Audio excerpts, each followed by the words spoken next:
Hi and welcome to my Python YouTube channel. It's awesome to have you here.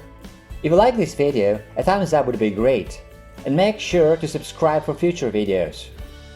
I also have a blog at prosperacoder.com with lots of cool stuff, so feel free to check it out.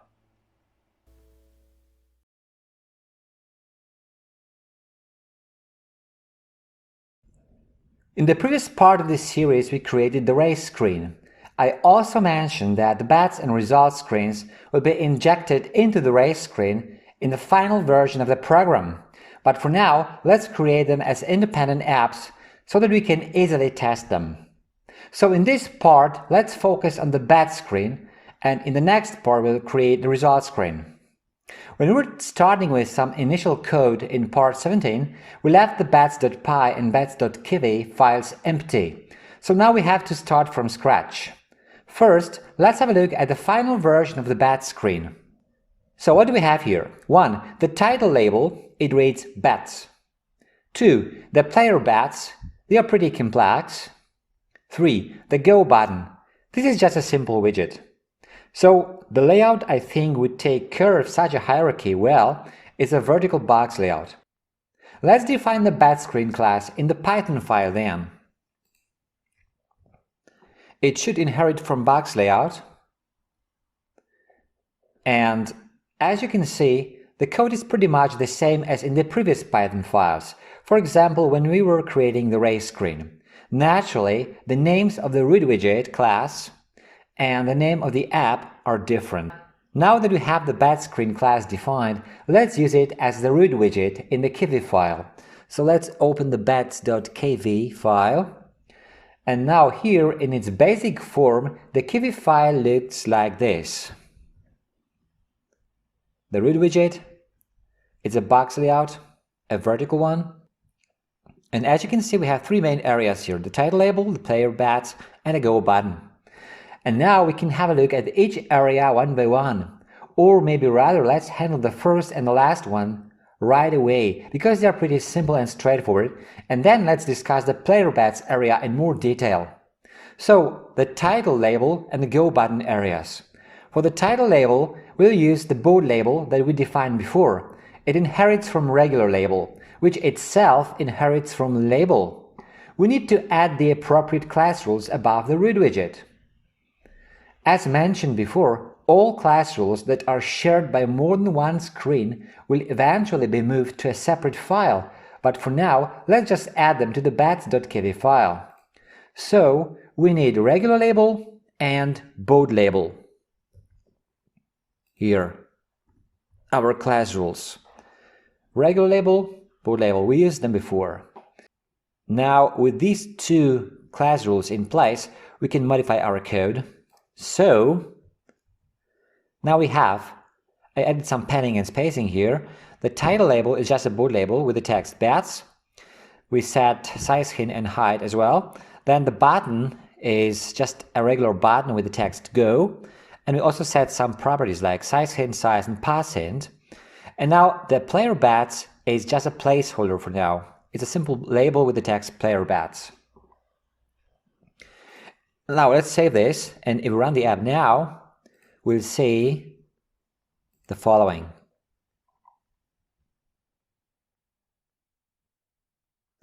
So here are the three main areas: the title label, the player bets, and the go button. And now let's handle the middle part of the screen, the player bets area. Here's the picture again. Here you can see 2 players only, because that's what we set in the settings screen, but there may be up to 4 players. Now each player occupies one row. It contains some labels, a text input, a slider, and 4 radio buttons with labels. For this area, I'm going to use a vertical box layout for the 4 rows. As you can see, some of them may be invisible, which we'll take care of a bit later, and for each row, I'll use a horizontal box layout. Now let's modify the code. As you can see, the code is pretty long, but actually there's nothing new.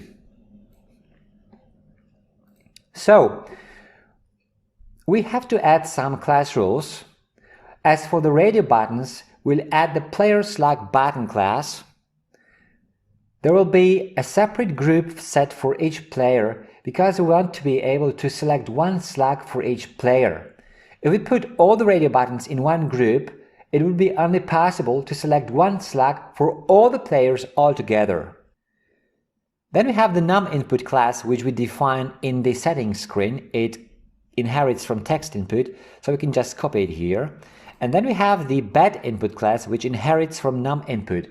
It'll be used for the players' bet amounts.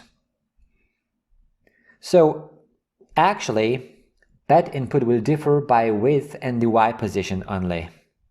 Now, as you can see in the picture of the final version of the screen, there is a label with a $sign on it. We could use the $label class defined in the settings screen, but there it inherits from regular 80 by 30 label class, in which the width and height properties are set to 80 and 30 respectively. We could override these two properties, but I decided to take a simpler approach and just use a regular label with the text property set to $. Now let's have a look at this code one more time. So here we have our regular label, bold label, player slug button, num_input, and bet input class rules.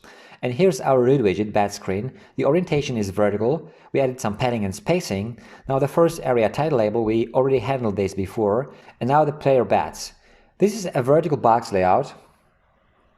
And now for each player we have another box layout, a horizontal one this time. So player 1, so the first row, we added some spacing, and now we have a regular label with the text player 1. Here will come the name of the player. This is just hard-coded for now. Then we have a regular label with the text bets. Then we have another horizontal box layout with the spacing set to 5. It contains a regular label and a bet input. The text on the regular label is the $sign. Now in the regular label class, the horizontal alignment is set to left, but we can easily override it here. So let's do it. Let's set it to right. Now the bet input contains just an arbitrary number for now, like 1000. Then we have a slider. Here the min and max values will be for now set to 1 and 1000 respectively. Now the value will be set to 1000 for now, and the slider should increment and decrement by 1, so we set step to 1. Then we have a regular label with the text set to on, and then we have the radio buttons. Each radio button, along with its accompanying regular label, is placed inside a horizontal box layout. So for example, here we have box layout, player slug button, group, player 1, regular label, speedster. This is the name of the first slug. Then we have another player slug button with the same group, player 1, and the text is set to trusty, the second slug. Then we have the same code for the third and the fourth slug. The names of the two slugs are Iffy and Slowpoke. Now all these player slug buttons share the same group, player 1, which means we can only select one radio button within the group. Now then we have the same code for player 2, which is the second row in the bet screen. Again, we have the same labels, but here the name of the player is player 2 for now. And we have the same stuff over here. Then player 3, again the same stuff, the name is player 3 of course. And finally player 4. Now the group differs for each player. So for player 4, all radio buttons are in the group player 4. For player 3, they are in the group player 3, and for player 2, they are in the group player 2, of course. Right. And finally, we have the Go button, which we implemented before. Now let's run this program. And we should see something like this. Let me resize the window a bit. Good. So this is more or less what we were aiming at least as far as the visual representation is concerned. Naturally, here we can see all 4 players, because their visibility will be taken care of later in the series. In the next part of the series, we'll create the results screen, which will replace the bet screen after each race finishes. As I said before, in the final version, both the bet screen and the results screen will be shown inside the race screen, which we already created. Okay, that's it for this video. If you like it, a thumbs up would be great. Also, make sure to subscribe for future videos. If you want to leave a comment or ask a question, you're welcome to do so. Thanks for watching.